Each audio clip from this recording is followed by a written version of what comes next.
বের করে একটা পাত্রের মধ্যে পানি দ্বারা ধুয়ে আবার বুকের মধ্যে ফিটিং করে দেওয়া হলো। এবার হালিমাতুস সাদিয়া মুহাম্মদুর রাসূলুল্লাহ সাল্লাল্লাহু আলাইহি ওয়াসাল্লামকে ঘরে নিয়ে যাওয়ার পর এখন তৎকালীন ইহুদি কাছে এক পণ্ডিতের কাছে নিয়ে যাওয়া হলো, এক গণকের কাছে নিয়ে যাওয়া হলো। গণক যখন আপনার নবী মায়ার নবীকে দেখলেন, আপনার মায়ার নবীকে দেখলেন, গণক বললেন, হ্যাঁ ও আরবের মানুষ। গণক তাকে জড়ায় ধরে চিৎকার করে বললেন, ও আরবের মানুষ শোনো, তোমরা এতদিন যে আশঙ্কার ভয় করতেছিলে, যে আশঙ্কাটার কথা আল্লাহ তাআলা তাওরাতের মধ্যে বলেছে, সেই রূপটা দুনিয়ার মধ্যে এসে পড়েছে। এটাই সেই মুহাম্মদ। যদি তোমরা তোমাদের ইহুদি ধর্মকে চিরতরে রাখতে চাও, তাহলে এই আকা ইমানদারের তাজদারে মদিনা মুহাম্মদুর রাসূলুল্লাহ সাল্লাল্লাহু আলাইহি ওয়াসাল্লামকে হত্যা করে ফেলো। হালিমাতুস সাদিয়া ওই ইহুদি পণ্ডিতের কাছ থেকে টেনে নিয়ে বললেন, পাগল হয়ে গেছো, তোমার মাথার আগে চিকিৎসা করানো দরকার। এই ভয় দেখে, এই অবস্থা দেখে হালিমাতুস সাদিয়া রাদিয়াল্লাহু তাআলা তার সন্তানকে, দুধ সন্তানকে আমিনা রাদিয়াল্লাহু তাআলার কাছে নিয়ে যাওয়া হলো। আমিনা রাদিয়াল্লাহু তাআলার কাছে যখন নিয়ে যাওয়া হলো, আমিনা বললেন, ও হালিমা, তুমি এত আগ্রহ করে নিয়ে যাওয়ার পর কেন এত তাড়াতাড়ি ফিরে দিতে এসেছো? তখন আমিনা রাদিয়াল্লাহু তাআলাকে হালিমাতুস সাদিয়া রাদিয়াল্লাহু তাআলা ওই ভূত পাড়ার ঘটনা বললেন, ওই ইহুদি গণকের ঘটনা বললেন। হালিমাতুস সাদিয়া রাদিয়াল্লাহু তাআলা যখন এই ঘটনা বললেন, মা আমিনা ডাক দিয়া বলেন, ও হালিমা, যখন আব্দুল রাসূল মুহাম্মদ আমার গর্ভে, যখন মুহাম্মদুর রাসূলুল্লাহ সাল্লাল্লাহু আলাইহি ওয়াসাল্লাম আমার গর্ভে, তখন আমাকে এমন একটা স্বপ্ন দেখানো হয়েছে, ও আমিনা, তোমার গর্ভে যে সন্তানটা আছে, এই সন্তানটা আগামী জাতির রাহবার হবে, এই সন্তানটা গোটা বিশ্বের নবী হবে, এই সন্তানটার নাম তুমি মুহাম্মদ রাখবা, এই সন্তানটার নাম তুমি মুহাম্মদ রাখবা, এমন করে স্বপ্ন দেখানো হয়েছে।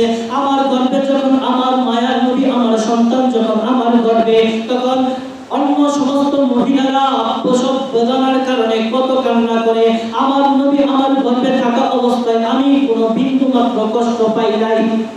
এমন ঘটনা হালিমাতুস সাদিয়া রাদিয়াল্লাহু তাআলা কে শোনানো হলো। 6 বছর বয়সে মায়ার নবীর মা দুনিয়া ছেড়ে চলে গেলেন। যখন দুনিয়া ছেড়ে মায়ার নবীর মা দুনিয়া ছেড়ে চলে গেলেন, তার দাদার কাছে লালিত পালিত হতে লাগলেন। দাদার কাছে যখন লালিত পালিত হতে লাগলেন, 8 বছর বয়সে মায়ার নবীকে রেখে আব্দুল মুত্তালিব দুনিয়া ছেড়ে চলে গেলেন।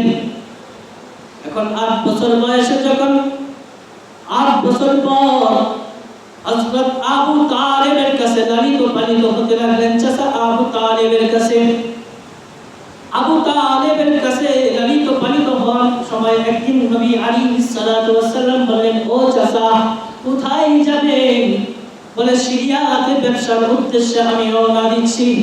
বলেন, চাচা যান, আমাকেও আপনি ব্যবসার জন্য আপনার সাথে আমাকে নিয়ে যান। রাস্তার মধ্যে এক বুহাইরা পাদ্রীর সাথে দেখা। আবু তালেবকে বললেন, ও আবু তালেব, এই ছেলেটাকে? বলে, আমার ভাই আব্দুল্লাহর সন্তান মুহাম্মদ।